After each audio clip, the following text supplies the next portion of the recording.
Hello, I'm Richard Gisbert, and you're at The Listening Post. We've produced 50 shows this year, and more than one-third of them have been devoted to the coverage of the Arab revolutions. Like never before, the media have taken a central role in these political uprisings. In Tunisia, and in each of the countries that followed, demonstrators have used social media, blogs, and web video to mobilize protests and to communicate their message. Governments learned quickly and often took drastic measures to control the outbreak of information. Egypt turned off the internet.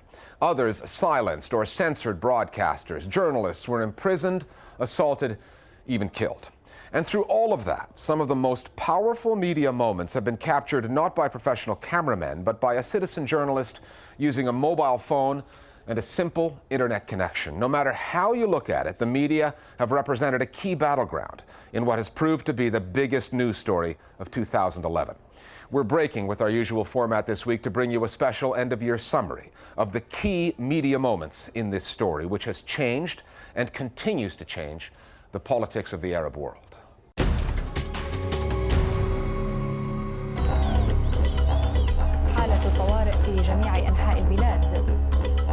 President Ben Ali has stepped down. In the early stages of the Tunisian uprising, most foreign media outlets were locked out of the story by the authorities. Images came from two sources: a select few from government-approved media and a torrent of social media picked up by channels like Al Jazeera. وأظهرت صور على شبكة الإنترنت. I recorded the protests moment by moment using my cell phone, and I got the video out to news agencies via the internet and Facebook.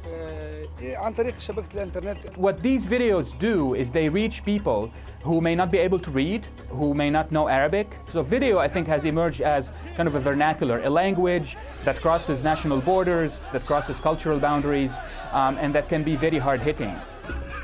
For the Tunisian authorities, that collaboration, new media feeding material to mainstream outlets, was a two-headed monster. They could not stop thousands of social networkers doing their thing, so in the regime's dying days, it focused its efforts on television. The police were going around the cafes in Tunis, checking whether the television set in the cafe was tuned to Al Jazeera, and if it was, they were telling the cafe owner to change the channel. So, I mean, obviously, that is a huge thing. Tunisia is now chock full of journalists, many of them working for Arabic language media.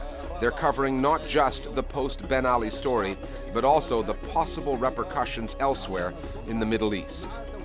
What happened in Tunis and its media coverage will inspire people throughout the Arab world who are similarly fed up with some of the same conditions that the Tunisians suffered, to push their regimes and demand change and demand their rights as citizens.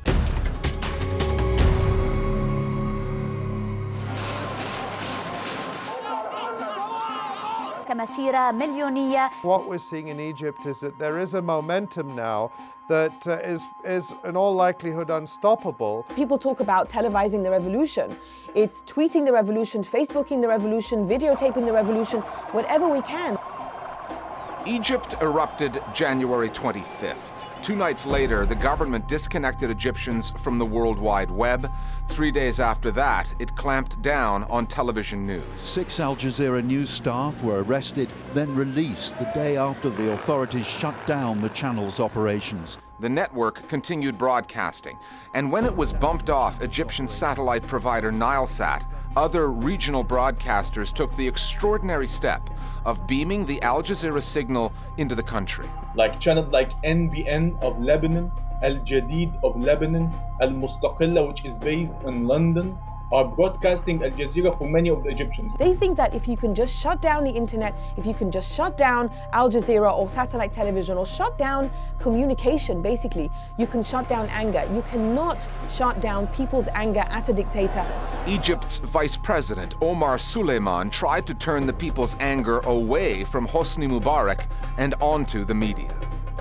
Don't listen to satellite television stations who are trying to create unrest and division.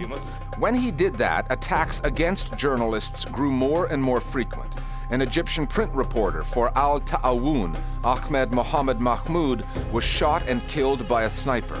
But most of the journalists targeted were from the foreign media. CNN's Anderson Cooper among them, swarmed by a pro-Mubarak mob.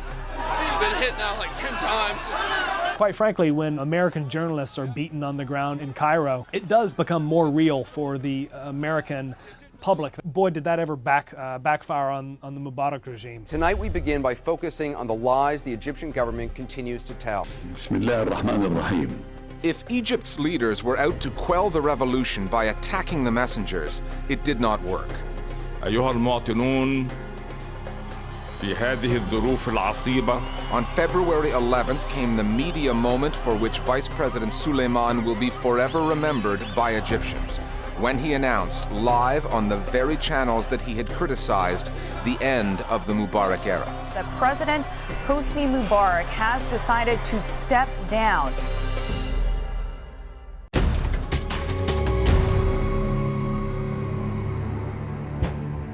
The main storyline in Libya's civil war has the regime fighting the rebels. The second pits the regime against much of the international media. Journalists from the New York Times, CNN, BBC's Arabic channel, Agence France Presse, Getty Images, and Al Jazeera have all been arrested. They tell stories of intimidation, beatings, and mock executions. At this moment, I felt that it's just minutes and they will shoot me. Muammar Gaddafi and the international media are in a state of undeclared war. But there's a symbiotic aspect to this relationship. The media are drawn to conflict, and Muammar Gaddafi is providing them with one. Media and war are intractable bedfellows. Then you've also got the sort of the insatiable desire on the part of audiences to consume information about war. To bomb Gaddafi into submission. It is during wartime that most media organizations experience a huge rating spike. So really war and media are part of the same animal. And war zones provide the most extraordinary stories in the least expected places. Like the story of a casualty of war, a woman who walked right into the foreign media's hotel in Tripoli. I found myself walking into the room 10 yards behind Eman al-Abadi, and I, like everyone else in the room, was taken completely by surprise when she started screaming at the top of her voice, "Do you see what this Gaddafi militia has done to me?" It was an electric moment. She's been through this hellish ordeal, and she goes straight to where the foreign journalists are. Not the local journalists, she goes straight to where the foreign journalists are, and she starts to tell her story. And the hotel staff converge on her to stop her from speaking. But she was still managing to tell us that, first of all, that she had been raped, she said, by as many as 15 men. She said that she had been tied up. She showed us marks on her wrists and on her ankles where she'd been bound up. Where are you going with her? Whatever efforts the media corps made on Eman al-Obadi's behalf came to naught. Are refusing to say where they are taking this woman. She was taken away, no one knew where. And then came the regime's media counteroffensive via state-run television. حتى العاهرة أحيانا قد تكون عندها وطنية اتجاه الوطن عندما تعرف أن وطنها في خطر حتى العاهرة. Then came the counteroffensive delivered by the woman's mother via non-Libyan TV. كسرتها والكلاب اللي معها معمر المجرم. One woman and her mother both saying the kinds of things that for years Arabs have been afraid to say to foreign reporters. Stories such as this one represent significant cracks in the Arab world's wall of fear, but the wall remains. People are terrified. I saw taxi drivers who had been arrested and pulled over and interrogated simply because they were giving us lifts around the city, come back into the car, and their hands were trembling with fear. People are unwilling to talk because of what the regime has already done. Trust me, fear and loathing is alive and well in Libya today.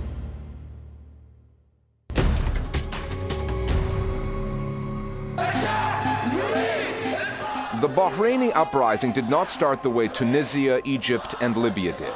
Most of the Shia protesters were not calling for the overthrow of their Sunni government. They just wanted the same rights as the Sunnis. But that is not how the story has been reported in most of the Bahraini media. أعرب رئيس المجلس الأعلى Part of the media strategy of the Bahraini government has been to portray them as zealot Shias who are trying to take over the monarchy with the support of none other than the evil and hated Iran. There are few media outlets in Bahrain the government does not control. One of them was Al Wasat, an opposition newspaper. Bahrain had a harsher clampdown on the media than Egypt and Tunisia during the first few months. One of the founding investors of Al Wasat died under torture, Mr. Abdul Karim Fakhrawi. A blogger died under torture, Zakaria Al-Ashiri. We had so many people who reported on events were really taken into custody. We were taken to a police station and interrogated for nearly 6 hours. The police then detained me as well. Al-Wasat was silenced for many months before it could re-emerge and regenerate itself. But the clampdown has been total, absolute, and not a single word of dissent was allowed when the clampdown was being executed. Bahrain is a tiny country, a geopolitical microcosm of the Sunni-Shia divide, and that is reflected in the coverage of satellite news channels like the Saudi-owned Al Arabiya and the Iranian Arabic-language Al Alam.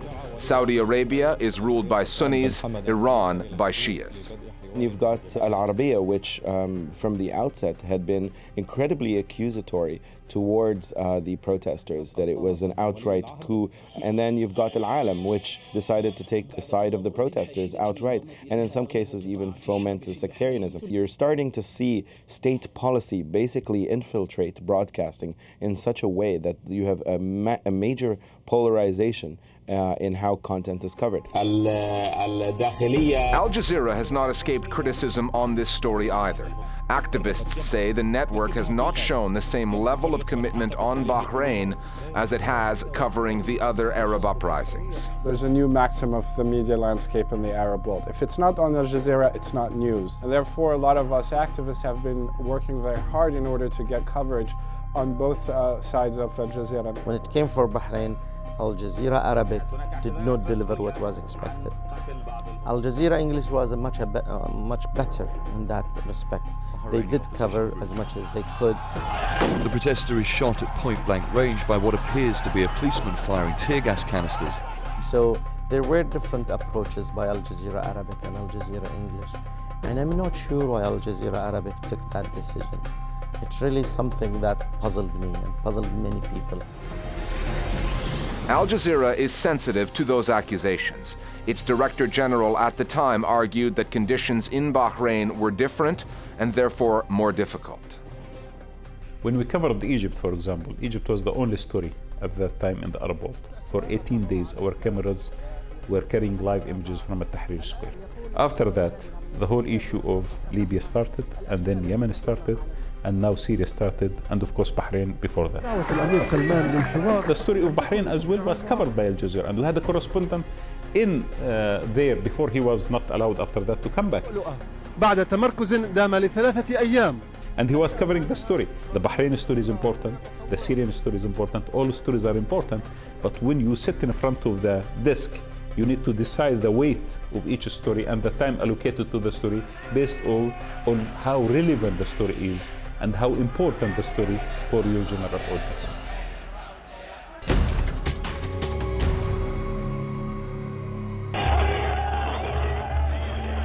Anger in Syria on Saturday. Whether you're an activist in Syria and want to get your protest video out to the world, an important story that no reporter can get to, or you're a news organization locked out of Syria, but you want to cover the story, Osama Manajid is the kind of person you want to get in touch with. He's a Syrian activist, and you can find him at his laptop in London. Well, since this whole revolution started, we knew the central role of media if you want this whole thing to succeed. So the first thing was to try to connect and organize efforts with everyone inside the country. People at the beginning didn't know if they have videos or using their mobile phones and where to send the images to and how to get these exposed. But slowly we managed to create the network where people know now exactly where to send the images to. And we have a virtual operations center. We monitor every video coming and every image coming and a story from inside the country, and it's been verified and then fed to international media and disseminated back into the country.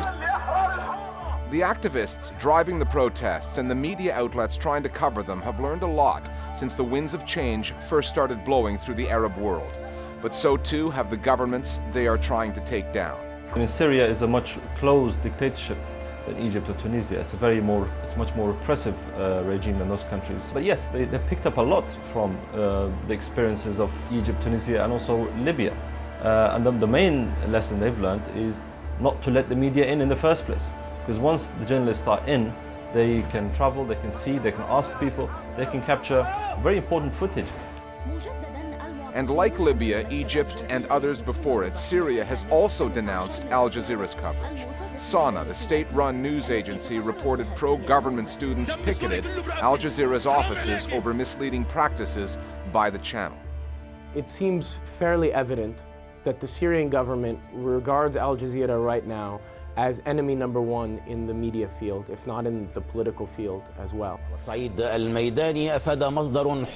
even more bitter because unlike in the situation in Libya and Egypt, the Syrian case is radically different because Syria long regarded Al Jazeera as essentially sympathetic to the resistance axis which it anchors. That said, the Syrians also realize that they're going to have to be pragmatic. In the more wide open media space that Middle Easterners live in, thankfully, it's going to be something that they're just going to have to come to terms with at some point. Because, like the embattled authorities elsewhere in the Arab world, the Syrians have learned that while they can lock news organizations out, they cannot silence the citizen journalists within. The Syrian regime now fears a mobile phone more than anything, fears a camera more than anything, fears any form of communication more than anything.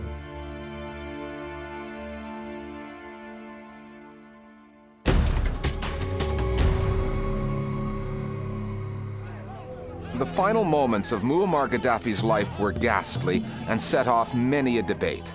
There was the moral issue, the rule of law versus the law of the jungle. The rebels had found the former dictator hiding in a drain pipe. And the ethical question, should news organizations have shown the footage, and if so, how much? The video of the death of Muammar Gaddafi is a very gruesome, graphic. We see him pushed around, bloodied, and then he's shot to death. And it all was caught on video. But you know, this is not the first time we see this. Remember a few years back, the mobile phone video of Saddam Hussein's death. Some of us believe that it was leaked on purpose for people to see what happens to dictators. Although gruesome and graphic, I think these videos play a very important role, which is to authenticate that indeed the leader has died.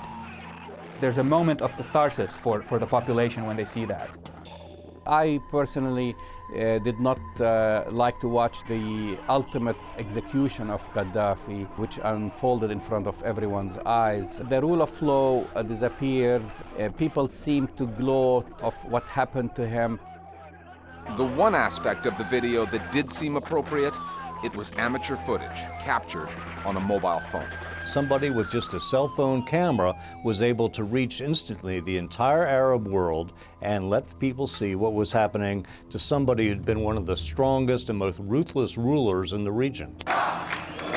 People in Syria, for example, could take heart from. They could say, well, if the public can dethrone Gaddafi, they can dethrone anyone else. The message of that video was how the mighty have fallen and how other mighty rulers might well fall as well.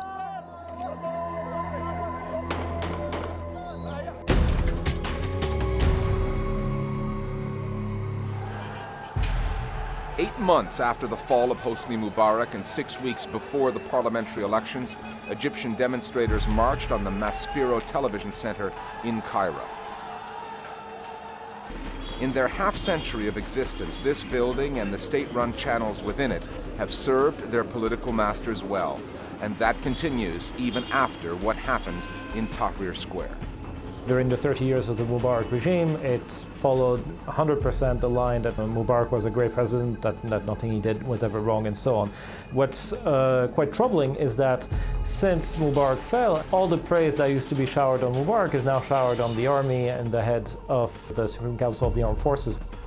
Like a lot of institutions in Egypt after the revolution and after the fall of Mubarak, there was a kind of a cosmetic change in that a few of the top names were removed, but most of the section heads remain. The internal culture remains. Instinctively, state television is going to support whoever's in power.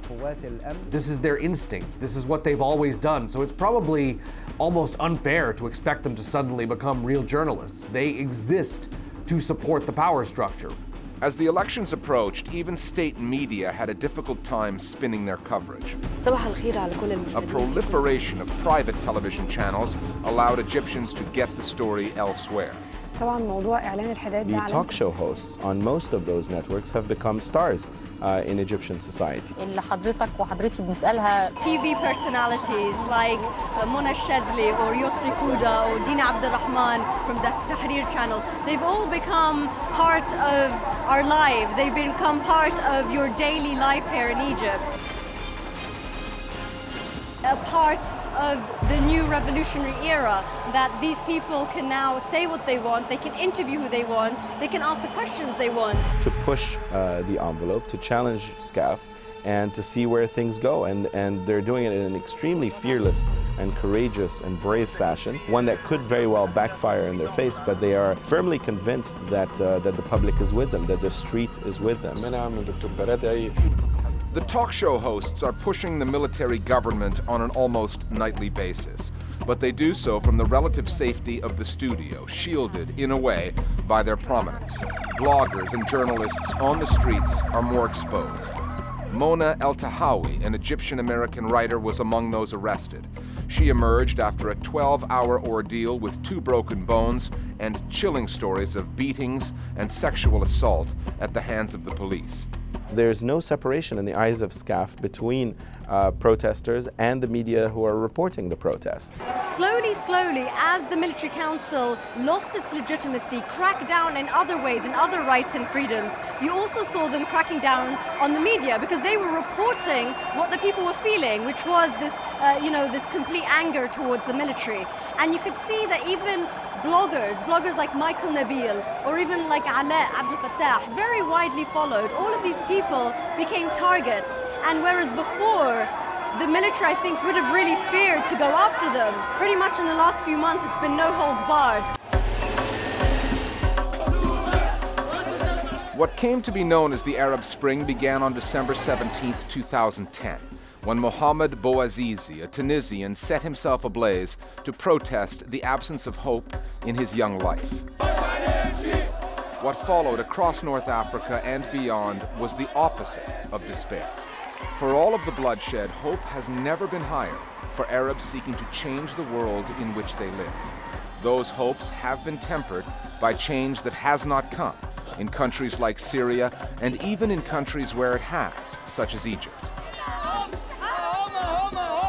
And Arabs who want in on these revolutions are keeping one eye on their leaders and another on the media outlets that continue to tell an historic story of which they are an integral part. The Arab consumer, number one, there is a major lack of trust in their own media. That's happening almost in every single country. And therefore, that's why they've been driven now to watch other regional and international television outlets. That's why now they're surfing the web more and more to get more information about the news outlet. They've realized now that they have to get multiple sources of information in order to get to the facts. The old media order, which has been crumbling for about 10 or 15 years, has been completely devastated. People have a hard time believing anything they watch on TV and they read in the newspapers. And so what they do is they go to multiple sources of information, which I think is something that's very healthy. They've become active seekers of information, much more so than in the past. The rulers in the region learned very quickly that they no longer can control the media. Social media really confounded people like Hosni Mubarak and some of the other old guard, because they're not used to the idea that people can communicate so freely with one another and in such great numbers. The leaders who remain in countries like Syria, for example, and probably Bahrain as well, have to recognize that there is now a great equalizer of power in the media, and there's really not much they can do about it. Finally, we're going to close the show with something a little different. You'll have noticed that the bulk of the images in the coverage of the Arab Spring have to do with conflict. News media have an almost drug-like addiction, a dependence on conflict when they report the news. The images that we want to leave you with tell a different story. You're looking at Egyptians forming a protective ring around their fellow protesters.